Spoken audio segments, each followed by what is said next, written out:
Selam aleikum shikues nderuar, jemi këtu me emisionin pyetje dhe përgjigje me hoxhën e nderuar Orbi Berisha. Selam aleikum, faleminderit që keni Aleikum selam, rahmetullahi barakatuh. Është kënaqësi të jemi edhe në emisionin e juaj. Faleminderit. Pa humbur kohë, ja filloj me pyetjet. Pyetja e parë është vera është stin pushimesh dhe argëtimi, si mund të shijë njeri verën pa u larguar nga Allahu? Bismillah wassalatu wassalamu ala sayyidina wa nabina Muhammad sallallahu ta'ala alaihi wasallam. Sigurisht jemi në stinën e verës, është një stinë ku dita është e gjatë, edhe sigurisht në zonën tonë, pra në trojën shqiptare, ku do që jetojnë shqiptarët, është dita me gjatë, është me ngrohtë, kështu që kjo ditë duhet mu angazhu, mu përpjek me bë punë sa më shumë të mira, sepse koha ikën dhe nuk vjen më. Domethënë ajo kohë që ka kalu mrapa, për shembull, pra një orë ka kalu ajo nuk kthehet më kurrë. Prandaj dhe Zoti tha wala asr pasha kohën. Njerëzit janë humbje të sigurt për ashtim të atyre që besojnë dhe bëjnë vepra të mira. Pra që janë besimtarë që besojnë dhe veprojnë vepra të mira, pra besimtari gjithmonë do t'ja dalë të arrijë suksese.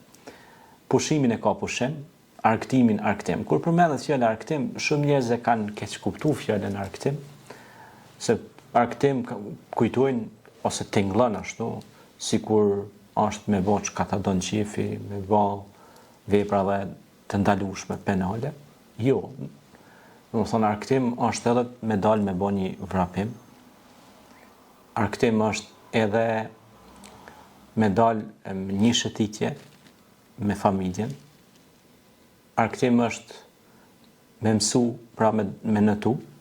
Pejgamberi Muhammed alayhi salatu wassalam ka thënë: "Mësoja një fëmijëve tuaj notin, sepse është prej syneteve të forta të mia." Për shembull, nëse Zoti na ruajt, është një lum i madh. 2 fëmijë kanë ra aty dhe do në myt, nuk din natë. Nëse ti din natë, do hishat dhe ti nxjerrësh sa kesh fuqi dhe forcë. Do të shpëtosh jetën e tyre, apo jo? Pra, shiko se çka do të thotë të dish notin. Pastaj tek argëtimi, pra, është tash janë 2 komponente mjaft të rëndësishme, fizika dhe metafizika, është trupi dhe shpirti. Pra, Allahu xhaleshanuhu e ka përmend njeriu, khalaqal insan allamahul bayan, pra thotë e kam kriju njeriu, ja kam bën të mundshme me dallue të vërtetën nga e pavërteta. Shpesh herë njerëzit pyetin edhe për çështjen e detit, është i lejuar, është i ndaluar. Në parim deti është i lejuar, nuk është haram, nuk është ndalesë që është në det. Po njerëzit janë që e shkatrojnë detin, e prishin, e bëjnë zullum, edhe shkelin në kodin e etikës në det, sepse deti është i lejuar. Zoti ka përmend në Kur'an detin, ka thonë në det keni ushqime, përmendet dhe peshkimi, në kohën e Isait alayhis salam, kur kanë shku për peshkim, dhe kanë të bu peshqe shumë dhe kanë ndihmu edhe të varfrit me ushqim të peshkut. Është një ndër ushqimet, pastaj deti ka shumë ushqime, janë ushqimet e detit. Kështu që gjitha këto Allahu xhaleshanuhu i ka lënë shërbimin e njerëzit. Allahu i ka lënë shërbimin e njerëzit, pra pastaj pejgamberi alayhis salam argëtohej edhe me nipat e tij Hasanin dhe Husejnin. Sa që shpesh luante me ta, qeshte me ta, bides në rastet ndryshme përmendet ka qenë duke bërë namaz, edhe ata kanë hyrë në qafën e tij, kanë lujt me ta, pejgamberi nuk i ka ngasmu, i ka lënë, edhe pasi ka kry namazin, nuk i ka qërtu mi u bërtit ose mi godit, por i ka afru me butësi dhe i ka thonë: "O ju dritat e syve të mi, nipat e mi, Zoti ju bekov", i ka uru, pra, urim ka përdorur Muhamedi alayhis salam. Bilet sot edhe në psikologjinë e suksesit, urimi, bekimi, suksesi, rritin njerëz me vlera të larta. Ushqimi. Urimi është sikur uji që i hidhet lules. Nëse ti qet ujë lules, ajo nuk thahet. E urimi është, domethënë, kur e uron dikon me fjalë përgëzuese, uruse, ai jeton më mirë dhe më gjatë dhe mendja e tij funksionon pozitivisht. Prandaj Zoti ka thënë në Kur'an: "Wa bashiril ladhina amanu wa amilus salihat." Përgëzoj ata që bëjnë vepra të mira. E argëtimi është pjesë e emocioneve të mira. Hayatan tayyiba, pra jetë e mirë, të kalosh çaste të mira me nanën, me babën, me fëmijët, me farafisin, me njerëzit që të rrethojnë, të sillesh mirë me kujshit, e afërm dhe të largëm. Dhe kur ne i bëjmë këto, atëherë ne jemi njerëz të suksesshëm. Kur krejt lagja flet mirë për Lordinin, ose për Arbërin, ose për ata, për këta. Thun, është djali i mirë, na fol, na respekton, na nderon. E jo kur të hish aty në lagje si me kon veti 70, e vëllin e jo. Pra me buzëqesh, mirë fol, mirë dita, mirë mjes, keni nevojë t'ju ndihmoj diçka, mirë se keni ardhur. Ose të paktën, mos ja nxjerr rrugën. Mos ju gjuaj diçka në rrugë me i bë pengesë. Mos ja zet derën kryesore aty. Mos bën zullum. Inna Allaha la yuhibbu zalimun. Pra Allahu nuk i don zullumçarët. Argëtimi pastaj pejgamberi selam i ka mësuar të rit me gjujt me shigjet, me shtiz. Pejgamberi selam i ka mësuar të rit edhe ashabt me hyp në kali pa e prek me dorë. Domethënë pa e prek kalin hiç me kërcy dhe me hyp në kali. Pejgamberi alayhis salam dilte me bashkëshortin e vet dhe vraponte, argëtohej. Dhe thoshte kjo është pej shpërblimeve se bafeve kur del me familjet tona që të argëtosh. E shumë njerëz e kanë keq përdorur argëtimin në shfrenim dhe degenerim. Ka dallim argëtimi nga shfrenimi dhe degenerimi. Këtu është pra pika ku ndohen e vërteta me të pavërtetën. Argëtimi nuk është me deh trunin, me bë thyrje, me bë vrasje. Aja është krim, nuk është argëtim. Pastaj do thot me çrregullu në tokë, Zoti thot wala tufsidu fil ardi ba'da islahiha. Me çrregullu në tokë pra është e ndalueshme. Mos shkatroni, mos prishni, se un kam lënë pra rregull dhe stabilitet në tokë.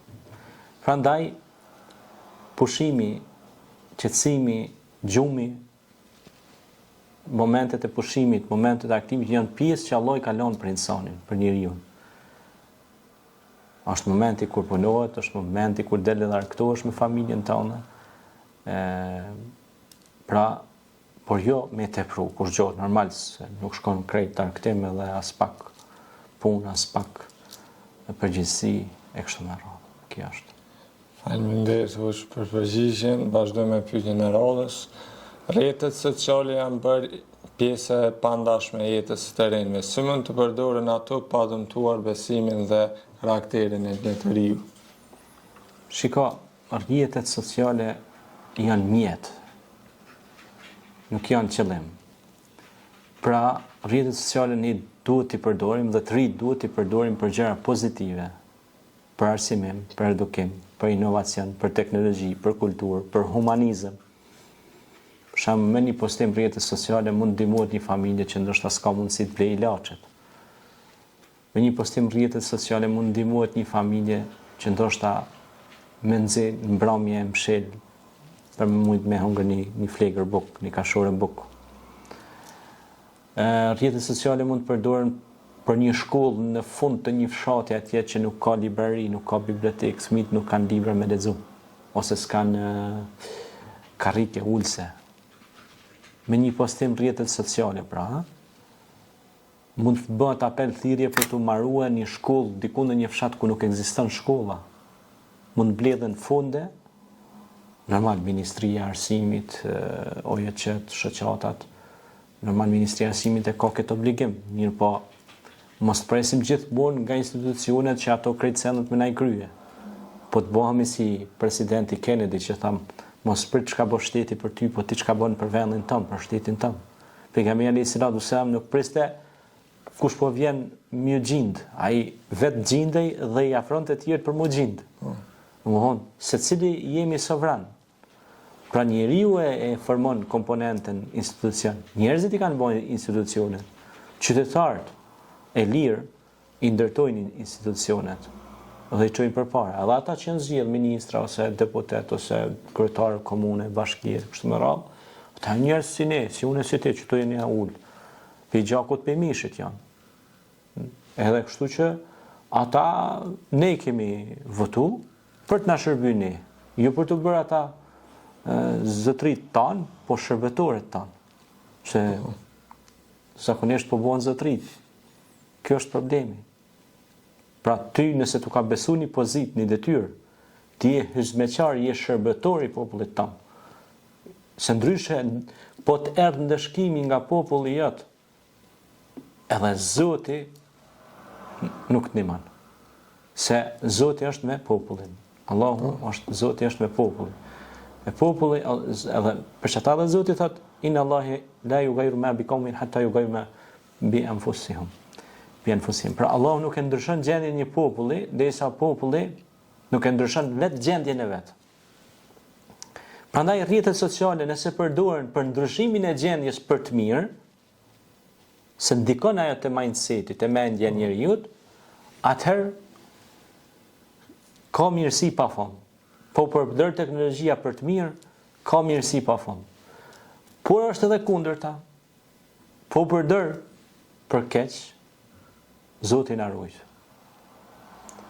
Sepse për shembull influencerat ose njerëz që ndikojnë TikTok, Instagram, Facebook, YouTube, LinkedIn, e kështu me radhë, nëse ata i përdorin këto rrjete sociale për edukimin e rinisë tonë, të popullit tonë, njerëzve tonë, fëmijëve tonë, mesave dhe të nipave tonë, vallahi kanë më apo hajrin këtë dunjë dhe tjetrën. Ai që bëhet shkak, si e shpërndan çet ligjërat për shembull, jo që jam mund pyetja, ne. Po ai që e shpërndan çet ligjërat. Nëse bëhet shkak më ia dërgu dikujt çet ligjërat që më të diskutu tash së bashku. Ka shpërblim bigajri hisab. Pse si ja u rikujton tjerëve që duhet me konë të edukum, duhet me konë të udhëzum, mas pari na ja rikujtojmë vetes tonë, po ja u rikujtojmë dhe të tjerëve që na rrethojnë, që janë më të ri se ne. Dhe bëhemi pra shkak i të mirës. Kuntum ummetul khair. Ju jeni ummeti, bashkësia më e mirë, që thirrni në të mirën e ndaloni prej të keqes. Wa tu'minuna billah dhe besoni Zotin.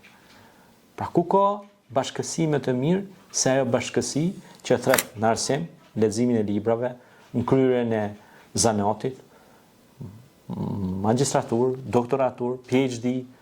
Ne ndjehemi krenar që nëse të rritë tanë shkojnë edhe në Harvard, në Oxford, Cambridge University, edhe vinë dhe japin kontribut në trojet e tyre.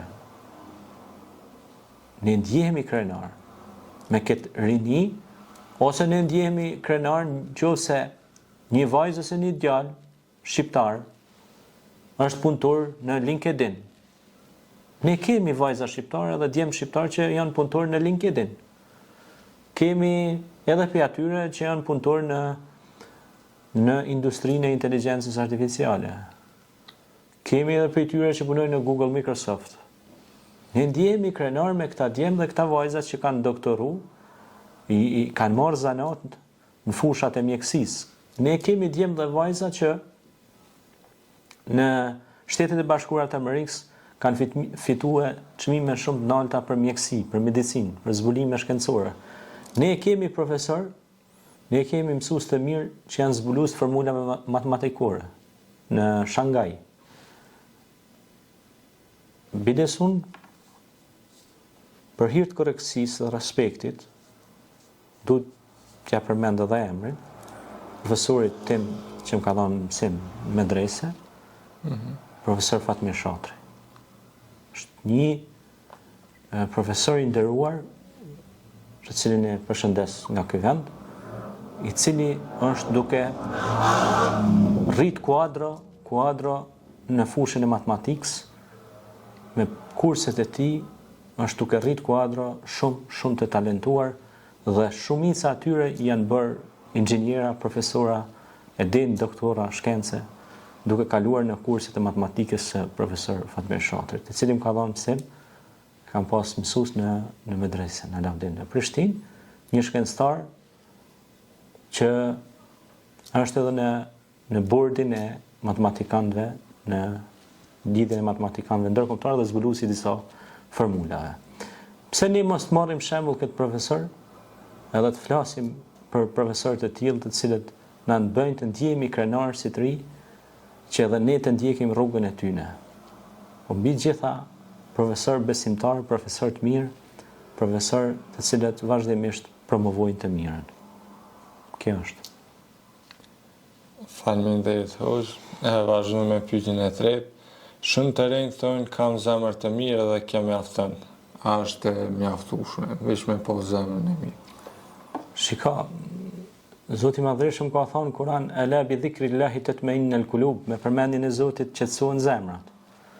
Shumë njerëz thonë unë kam zemrën e mirë kur tek qysh,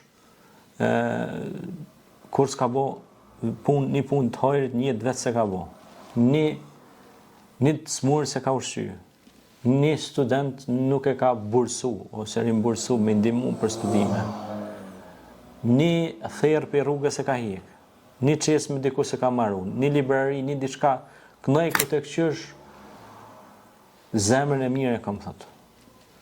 Pastaj, nëse e bën një vepër humane, vullnetare, e përmend sa bak shumë unë e kam bën, sa të hidhet mi thon sa ka kushtu që e ke bë, po që ku i hije vjetet, merri e mos e përmend më për izet Zotit.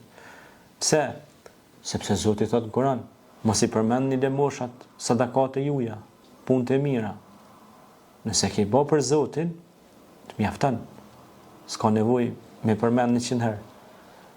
Por pastaj thotë kam zemrën e mirë, me nënë vetë kur qysh si ka punë, me babë vetë kur qysh si ka punë. Thotë kam zemrën e mirë, nështë ta prindrit i ka të vdekur, kur s'ka shku me bo një lutje për shpirtin e tyne. Me thonë Allah më shiroj, bëj për i banorëve xhenetit, ta kom me ta në xhenet. Thotë kam zemrën e mirë, goja ti zje tërë fletë. Me pas ti zemrën e mirë, guha jote nuk flet fjalë të këqija. Me pas ti zemrën e mirë, dura jote veç mirë bën. Ushqen nevojtarin, largon një thep e rrugë. Me pas zemrën e mirë, guha jote, gjuha që ti flet, se gjuha është si anatomi, flet, mëse vetë se të kallëzon vetë, thon populli. Shpreh e popullit. Kina mësu për gjyshërve tanë, Allah i mëshiroftë. Pra mëse vetë se të kallëzon vetë. Çka ka mrena e qet për jashta. Prandaj nëse që ky ilmu batini, që kjo dia e mbrëmshme e jotja, nëse brendësia jote është e pastërt, edhe jashtë manifestohet e pastërt. Nëse që ajo mrena te është e kaltë, e prishur, ka me manifestu prap kalpsia, ka me ardhëra, molla, sa do e bukur do këtë për jashtë, amballazha. Nëse mrena e mykt, ka me ardhëra myk, e prishur. Prandaj ta rregullojmë ilmu batin, brendësin tonë, ka deflehe men zekkehu, ka dëkhabe men desehe, thotë Allah në Koran, ka shpëtuaj që e pastrej vetë vetën. Do të me punu shumë me vetën tonë. Sa merremi me tjerë, do të me marë me vetën tonë. Me përmirësu gjendin tonë, halin tonë, ilmu batinin tonë, brendësin tonë. Zoti i Madhërisht i don ata të cilët punojnë ditën e natën për përmirësimin e gjendjes së brendshme. Nëse përmirësohemi nga brenda, do të manifestojmë mirë dhe nga jashta. Çka ndihmon në përmirësimin e brendshëm? Sadakaja, bërja veprave bamirëse, fjala e mirë, mos më marr me punë të hallkut, me fol fjalë të mirë ose me hesht, mos me fol hiç, me bën dhikr, me thon faleminderit Zot për të mira që më ke dhënë, me kon abden shakura, me kon falendërues, se Zoti thotë sa më shumë falenderoni, ja ushtoj të mirat.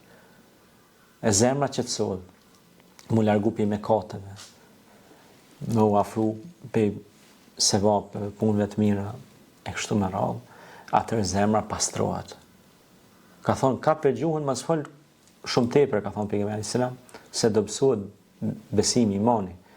Ka thonë, nëse një pjesë e trupit është se mur, është i kejt trupi smur. Ka thonë, cila është e pjesë? Ka thonë, e pjesë e trupit është zemra, ka thonë pejgamberi selam. Khatamallahu ala kulubihim, wa ala sam'ihim, wa ala absarihim. Thotë Zoti në Kur'an, ja u kom volos zemrat, atyre pra që janë bo mosbesues. Pra zemra aty është e bllokuar, nuk funksionon më. Prandaj, kur bllokohet ajo, atëherë njëri jeton sikur me kon si me thonë, në për ëndra të këqija, nightmares, si për thonë kështu. Dhe ajo zemër është bo sterrezi. Anë qofë se ke bo mirë, ke fol mirë, zemër është e bardhë. E që atërje zemër mirë. E jo kënej zemër mirë me fjalla, me vepra kur punë heq. Shumë shpejt bjen pej ligë, pej sistemi. Faleminderit. Vazhdo me pyetjen e radhës, si mund të ruaj njëri identitetin islam në një kohë kur moda, fama dhe ndikimi i rrjeteve sociale janë kaq të forta? Pejgamberi alayhis salatu wassalam në momente shumë të vështira i zbritën disa ajete shumë domethënëse. E një ndër ajetet kur përmendet fama, Allahu po i thot Muhamedit alayhis salam, por edhe neve po na jep një mesazh, wa rafa'na laka dhikrak, a nuk ta ngritëm lart ne famën tonë. Sot në botën e zhvilluar ka shumë njerëz të famshëm në TikTok, në Facebook, në Instagram, kanë shumë followers, ndjekës e kështu me radhë. Mirë po asnjë s'kanë me mujt kur, as kanë me arrit asnjëherë kur me kalu famës së Muhamedit alayhis salam. Kanë mu kujtue ndoshta 100 vjet, dikur kanë me hinë arkivat e memorjes historike, edhe a do t'i rikujtoj dikush apo nuk do t'i rikujtoj, është një pikë pyetje e madhe. Kështu që fama e vërtet është kur ne bëjmë vepra të mira, lëm gjurmë të mira tek njerëzit dhe mbillim pra punën e mirë. Sigurisht pra, vlera e njeriut nuk mbatet asnjëherë me numrin e ndjekësve apo followersave që i ka, apo pëlqimeve. Por varet te devotshmëria, karakteri. Besimtari nuk e ndjek verbrisht turmën ose masën. Besimtari e ndjek kualitetin, jo kuantitetin.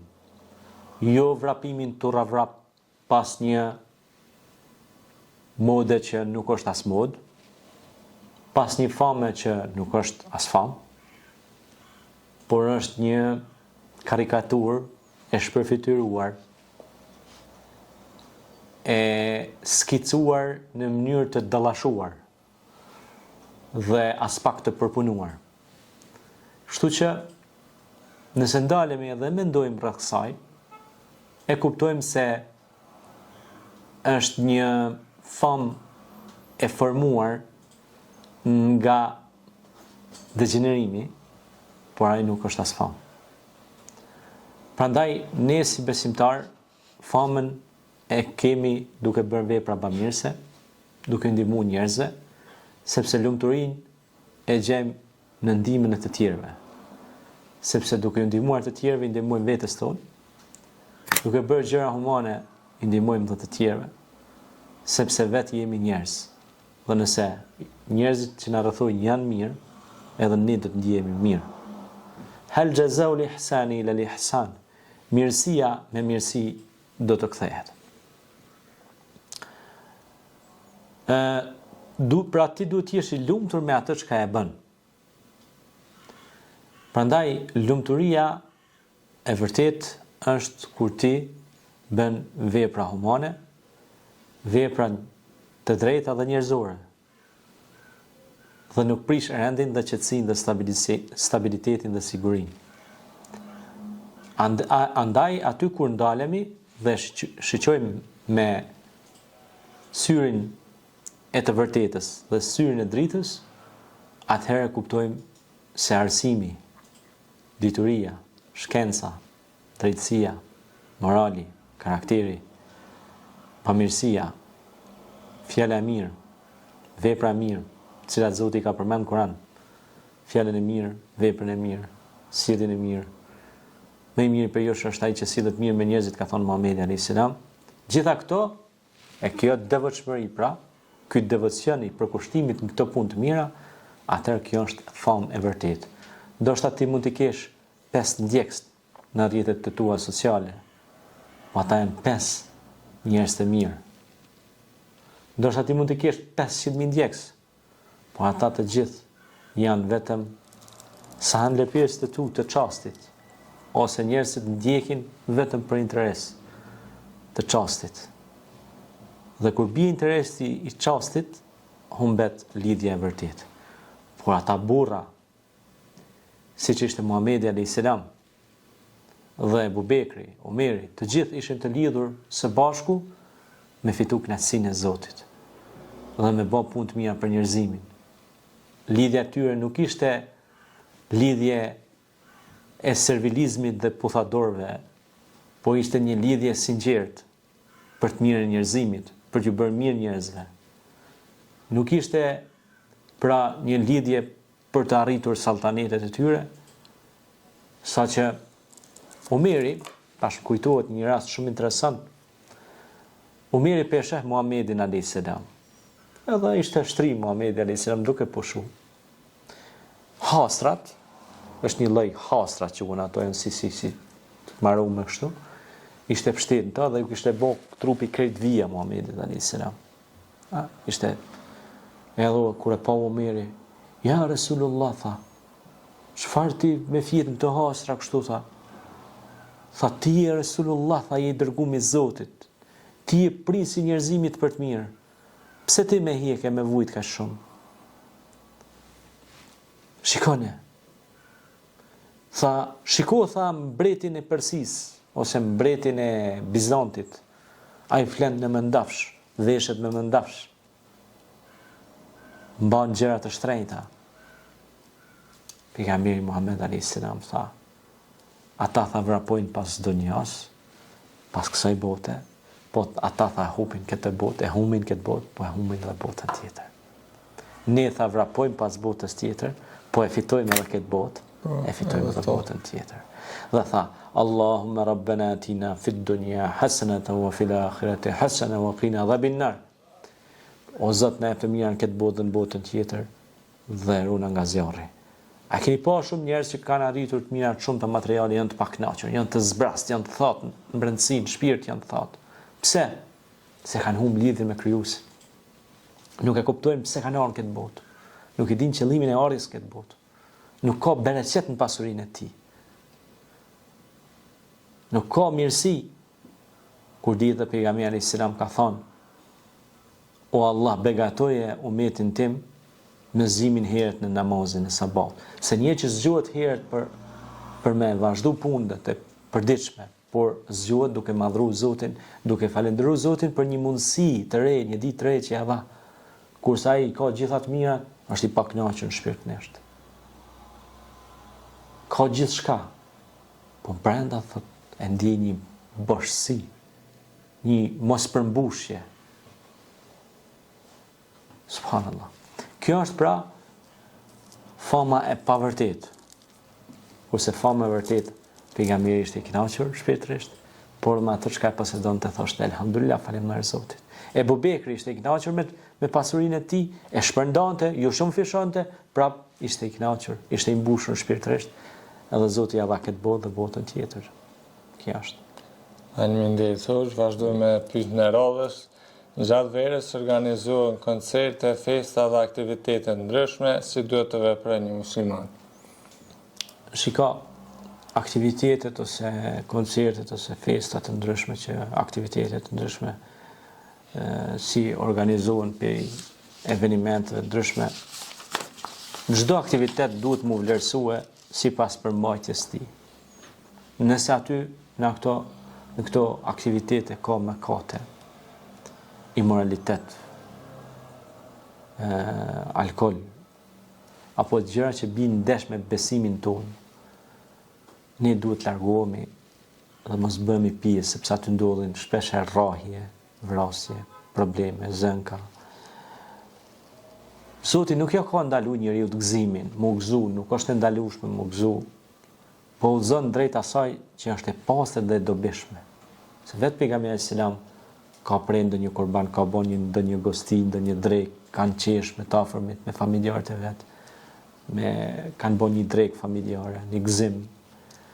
por jo, si që thamë edhe ma herët, me përzije arktimin nga devijimi dhe degenerimi dhe nga dalja e jashtë kornizave të tikës së sjelljes së njerëzit. Se pastaj bësh më zi se shtaza, sepse edhe shtaza ka një limit, ka instiktin, shtaza ka instiktin, njeriu ka mendjen, po edhe instikti i shtazës nuk i bën të veprime çka i bën njeriu kur e humbet mendjen, sepse khamr إنما الخمر والميسر والأنساب والأزلام رجس من أعمال الشياطين فاجتنبوه لعلكم تفلحون. Thot Zoti në Kur'an, alkooli e deh mendjen, e turbullon. Folti sa dush aty, ja, alkooli është kështu. Po alkooli ta deh mendjen, momentin që mendja jote nuk funksionon. Truri është blockout. Ti nuk e din se ka shkon. Është si puna e anijes që ka vallonin, timonin. Që ose ti nuk jep timonit që duhet, ai shkon për plaset për shkëmbim. Edhe damat janë shumë dhaja. Andaj njeriu i pa aksidentet më të shumë të automobilistike, vrasjet, problemet që ndodhin më shumë ndodhin në efektin e alkoolit, ose drogës, ose dëndëve narkotike. Që atë janë shkatruese, degeneruese për rinin e sotme. Shpesh kena fol për këto tema, do të flasim edhe kur nuk do të ndalemi tu fol për këto, sepse përmes këtij kanali ne i japim edhe një mesazh gjithë organeve të sigurisë që të parandalojnë problemet që vijnë nga lëndët narkotike, nga lëndët dehse. Le të dalin pak edhe t'ja hedhim një shikim rrugëve në mesnat të rinjtë tanë të alkoolizuar në përqyshet e rrugëve. Kjo është turp për ne, edhe është thirrje për ne që të punojmë sa më shumë, që t'i afrojmë të rinjtë në librari, në biblioteka, në vende ku të edukohen. Kjo është. Faleminderit për përgjigjen, vazhdojmë me pyetjen e radhës. Pse shumë të rinj ndjehen të zbrazët dhe të pasigurt edhe pse kanë mundësi, teknologji dhe arktim? Si që thamë, pra, zbrazësia krijohet për shkak se nuk janë të kënaqur me ato çka e posedojnë. Pra, kanë libra më shumë se kur sot ka libra më shumë se kur, nuk lexojnë. Kanë kushte shumë të mira, kanë vetura të mira, nuk priton një herë me dhezë veturën me shku në një fshat, në një xhami, me vizitu për qef. Me thonë, po shkoj në një fshat, ta shoh si duket ajo xhami e bukur, shkoj t'i lutem Zotit, o Zot, falem mu prindtë mi.